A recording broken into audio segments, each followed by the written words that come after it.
Assalamualaikum and hello. Now let's focus for the part 5 of this chapter where we are going to learn how to balance the redox equation by using ion-electron method.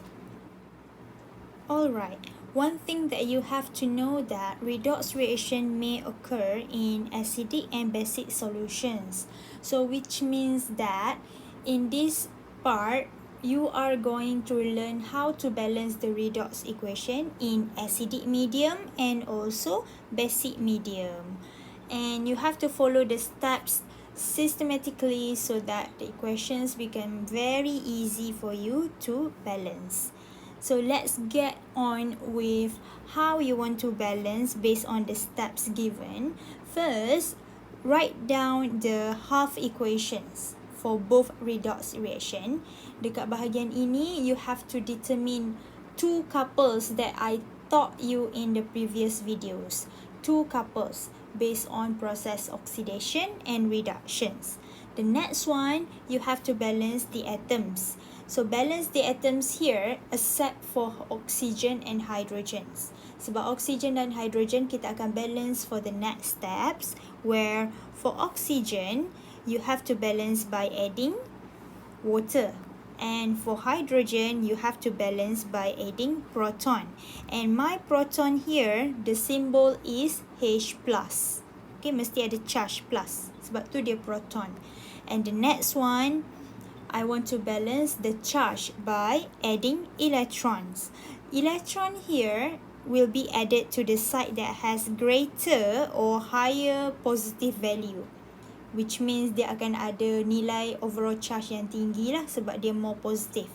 And the next one, you have to balance the electrons, di mana nilai electrons awak for both sides must be equal, and then you have to cancel out and you will have the final balance equation of redox.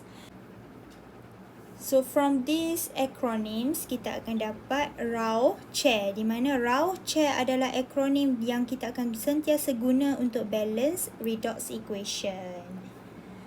So mari saya tunjukkan one example, di mana example ini, I want you to balance this redox equation in acidic medium by using the first method. So saya ada dua method yang saya akan ajar, ini adalah method yang pertama.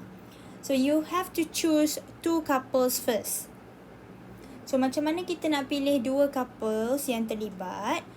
As I taught you in the previous video, pilih couples yang mempunyai spesies yang sama. So Fe2+ di bahagian reactant mesti ada couple dengan Fe3+ di bahagian produk. So setiap reactant dia akan mempunyai couples di bahagian produk. And same as MnO4- with Mn2+. So between these two couples, antara Fe dan juga Mn, yang mana lebih senang untuk kita calculate the oxidation number, the much more easier adalah between Fe2+ and Fe3+. Sebab dia hanya monoatomic ions, dia tak ada banyak atoms yang berbeza. So what you have to do, choose which one is going to be your couples for oxidation and which one is going to be for reduction. So based on my species here, I have Fe2+, bermaksud my oxidation number is positive 2. And here Fe3+, my oxidation number is positive 3. So when I have my oxidation number between two species, I have here is positive 2, what I have here is positive 3, so there is increasing of oxidation numbers. It means that this couple mengalami proses oxidation. So if I have oxidation, the other couple akan alami proses reduction. So that's how you want to determine the couple untuk oxidation and reduction. So mari kita continue. Cara seterusnya, follow the acronym Rao-Che. So Rao-Che, you have to balance the redox by writing the half equation first. So I have two half equation for oxidation and for reduction. The next one, I'm going to balance the atom. So my atoms here, other than oxygen and hydrogen, where I can see here, untuk Fe, kita hanya lihat kepada Fe punya atom sahaja. Charge tak perlu lagi sebab charge step yang selepas ini. And then, do I have to change anything for oxidation? No. Next one, I have reduction, where in this case, I want to balance the element Mn. So I got same value for Mn. So nothing to change. Settle for step A, atom. Next one, kita go to step 3 di mana I have to balance the oxygen by adding H2O. So for oxidation, I don't have any oxygen atom for both sides, so nothing to change. And for reduction, I have 4 oxygen here on my left side. So which means that bila saya nak balance dekat bahagian kanan, di mana saya akan tambah bilangan H2O mengikut oksigen di sini sebanyak 4 H2O. So that's how you want to balance. Next one, go to the steps seterusnya di mana we are going to balance hydrogen atom by adding H+.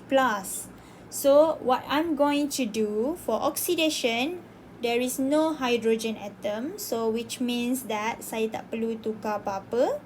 And for reduction, I have here is 4H2O.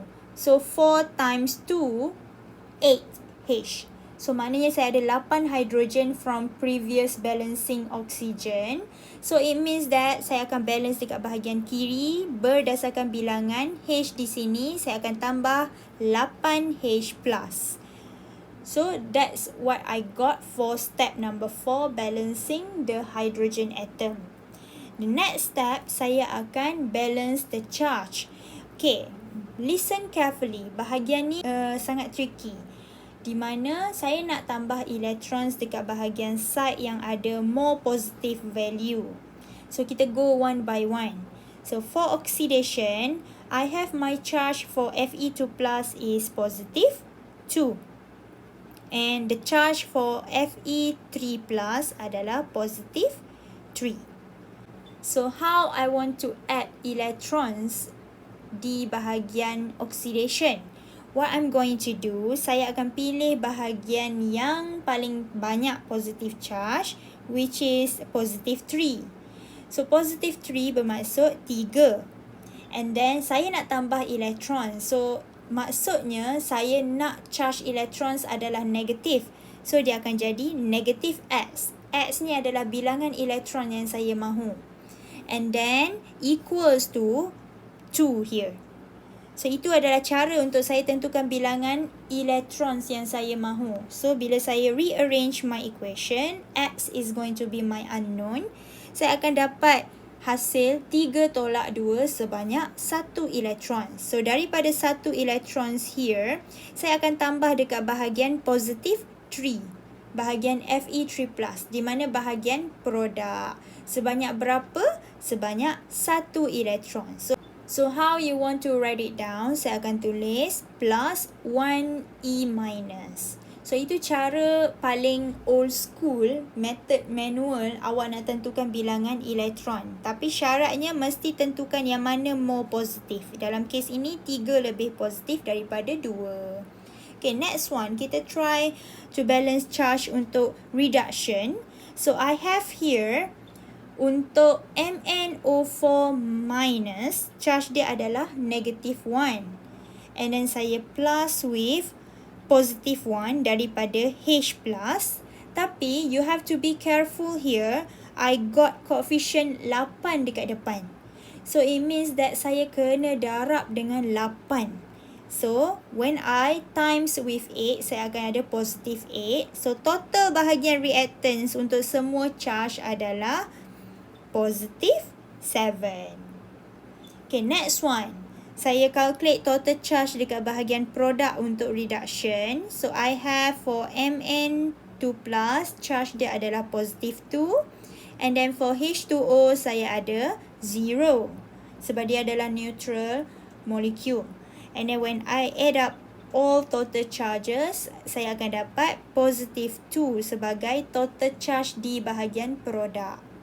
So antara positive 7 dengan positive 2, which one is much more positive? Positive 7 adalah lebih besar.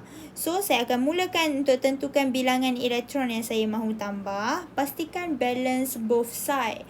So 7 adalah nilai positif saya, minus dengan charge yang elektron, bilangan elektron yang saya mahu, equals to 2.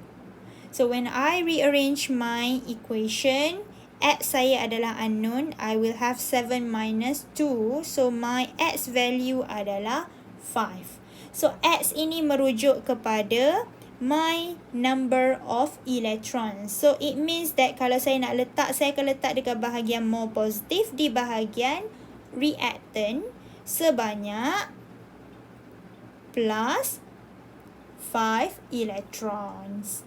Itu adalah cara untuk step 5 di mana awak akan balance charge dengan cara tambah elektron. So be careful dekat step number 5 ni.